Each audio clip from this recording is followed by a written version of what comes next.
Nous avons dans la vidéo précédente situé le contexte. Nous avons dit que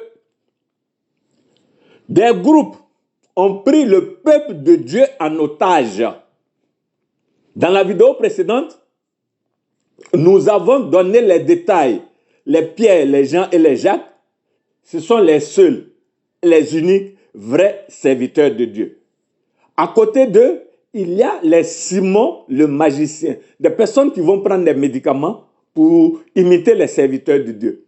Il y a les serviteurs et les servantes, des personnes qui vont prendre l'esprit de Python pour faire la divination, donner des formes de prophétie, enfin je veux dire, révéler des choses qui semblent être vraies, mais dans la réalité, ils n'ont pas la solution à ce que l'esprit de Python leur révèle.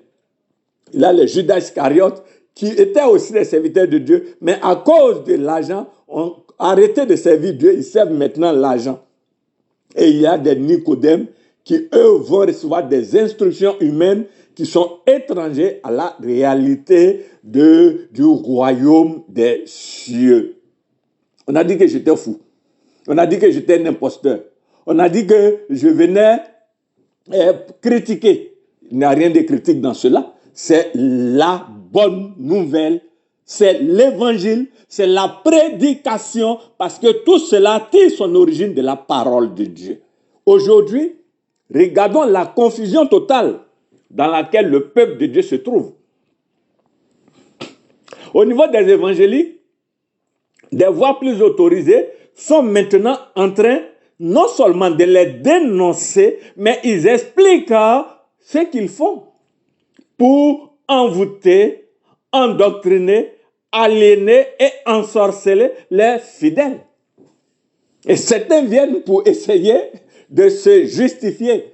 Mais si tu es familier à la parole de Dieu, si tu as le Saint-Esprit de Dieu en toi, le discernement peut te permettre de comprendre que on n'a pas besoin de discerner.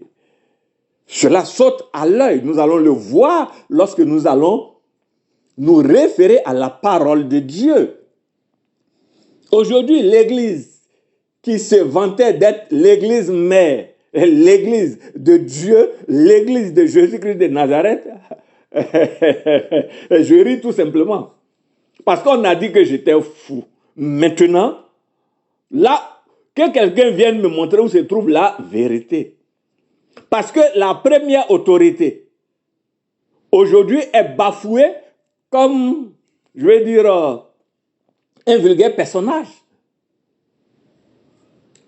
Ceux-là qui, en son temps, étaient obligés de garder le silence et de faire tout ce qu'il leur commandait, leur prescrivait, sont aujourd'hui en train de lever la voix haut et fort pour dénoncer son imposture. Aujourd'hui, il est impossible de compter le nombre de groupes constitués de manière officielle qui, chacun vient avec ce que lui il a appris dans son école théologique pour faire des palabres. Il y a de cela 2 jours, je passe tout le temps à rire chez moi. Parce que tous sur les réseaux sociaux sont en train de faire palabre à cause d'un mot. Bénédiction.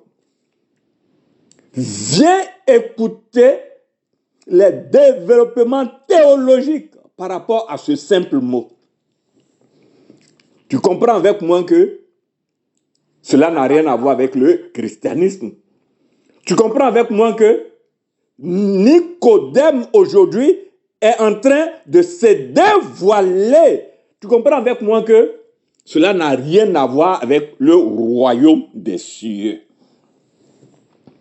Allons maintenant voir ce que Dieu nous enseigne dans sa parole. Actes.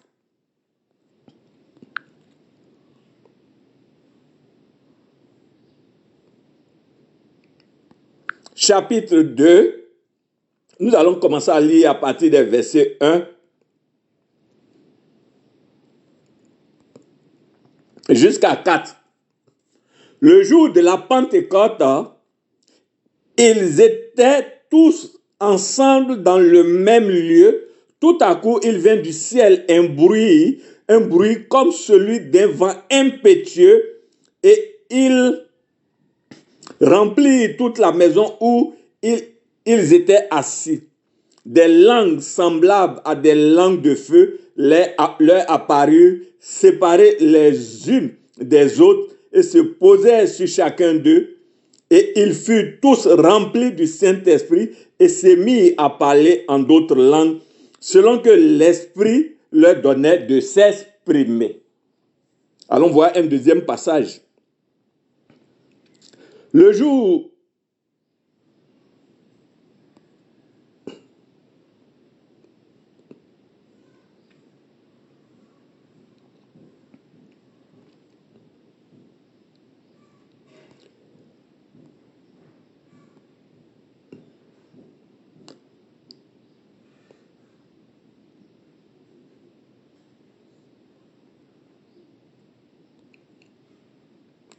Acte 2, 41 à 45.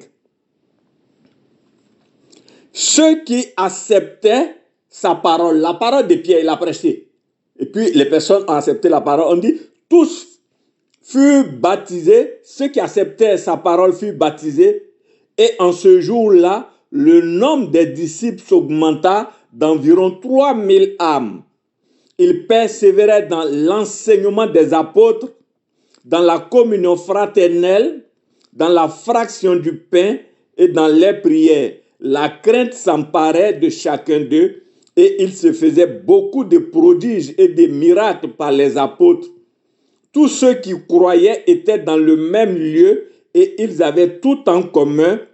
Ils vendaient leurs propriétés et leurs biens et ils en partageaient le fruit entre tous selon les besoins de chacun. Bien aimé, sur la base de ces deux passages que nous venons de lire, voici l'Église.